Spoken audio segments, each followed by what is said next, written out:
Bonjour et bienvenue sur Basé TV.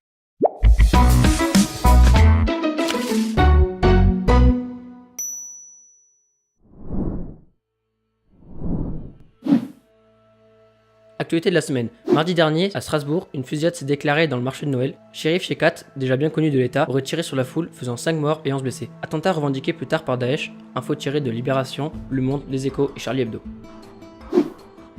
Cette semaine, les Gilets jaunes sont toujours au rendez-vous. D'autres mouvements en soutien à ce dernier ont vu le jour, notamment à Mantes-la-Jolie où un groupe de lycéens a manifesté concernant les nouvelles réformes sur Parcoursup et la suppression des filières.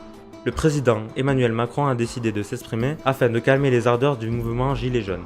Bilan, une hausse du SMIC est annoncée, plus 1,5%, soit 100 €. Une hausse qui n'a jamais été vue depuis 2012 avec une hausse de près de 2%. Une actu signée Libération, Les Échos. Dans Libération, on apprend qu'une autre augmentation du SMIC est envisagée, mais cette fois-ci en Espagne, où le Premier ministre espagnol Pedro Sánchez souhaite revoir le salaire plancher à la hausse avec une augmentation de 22%. Il passerait ainsi de 858 € à 1050 € brut. Cette mesure forte visant à obtenir le soutien des partis indépendantistes catalans. Direction de l'Allemagne, où avaient lieu ce week-end les élections du parti Union chrétienne démocrate, aussi appelé CDU. C'est Annegret Kramp-Karrenbauer qui succédera donc à Angela Merkel. La désormais ex-chef du CDU n'a pu cacher sa joie à l'annonce de sa successeuse Kramp-Karrenbauer étant la favorite de cette dernière. Cette élection signe le départ de Madame Merkel de son poste de chancelière aux prochaines élections de 2021. Ce n'est pas le seul départ, en effet, puisque Theresa May, première ministre d'Angleterre, souhaite voir sortir le Royaume-Uni de l'Union européenne. Cependant, le vote qui devait avoir lieu cette semaine a été reporté selon Libération. La première ministre souhaite sauver le Brexit et obtenir un sursis par l'Union européenne afin de convaincre plus de votants dans la Chambre des communes. Autre débat, celui de la lutte contre le climat. En Pologne, la COP24 s'est déroulée du 3 au 14 décembre, réunissant plus de 200 pays, ONG et institutions pour tenter de trouver une solution contre le réchauffement climatique. Bilan de l'événement, aucun texte solide sur les règles de mise en œuvre de l'accord de Paris et des ambitions des États très insuffisantes, selon les Échos. Même si les États ne se montrent pas tous coopératifs, tous les citoyens ne sont pas pour autant décidés à se mettre au vert. Dans une des contrées les plus impactées par la montée des eaux comme la Louisiane, les habitants affirment ne pas vouloir changer leurs pratiques, rejetant l'hypothèse de l'impact humain, relate Le Monde.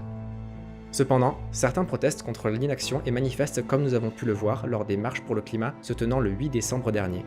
Selon Le Monde, c'est plus de 130 000 participants dans plus de 120 villes de France, un chiffre qui donne de quoi espérer. Une noble cause est cependant à noter, celle de la reforestation. En effet, malgré l'échec de la COP24, certains pays se mobilisent pour lutter contre la déforestation. Cette mission de sauvetage des forêts sont à noter, de la Chine avec 84 000 km² de forêts plantées, à 66 millions d'arbres plantés en Inde, en passant par 15 milliards d'arbres plantés à travers le monde par l'initiative de Félix Finkenbeiner. Les Échos Week-end nous renseignent sur les pratiques en faveur du reboisement. Autre catastrophe planétaire, Aya Nakamura, 23 ans, a été récompensée plusieurs fois pour ses musiques au mélange de zouk et de dancehall. Cette malienne d'Aulnay-sous-Bois affole les réseaux sociaux et les sites de streaming, rapporte l'OBS ce vendredi. Elle est considérée comme la nouvelle reine du Royaume de France, peut-on lire sur Twitter, titre décerné par Marie-Antoinette elle-même. L'OBS la décrit aussi comme l'Arletty du R&B. Une autre récompense dans la semaine, celle du film Une affaire de famille, réalisé par Hirokazu Koreeda, ayant obtenu une palme d'or au Festival de Cannes, événement couvert par Libération. Ce film traite de sujets poignants et au cœur de la vie nippone. Lors d'une interview, Koreeda dit avoir eu envie de mettre en scène une famille qui reconstruit une structure artificielle, aux liens de plus en plus resserrés au fur et à mesure qu'ils partagent leur existence. Un film largement reçu par la critique et à ne pas manquer.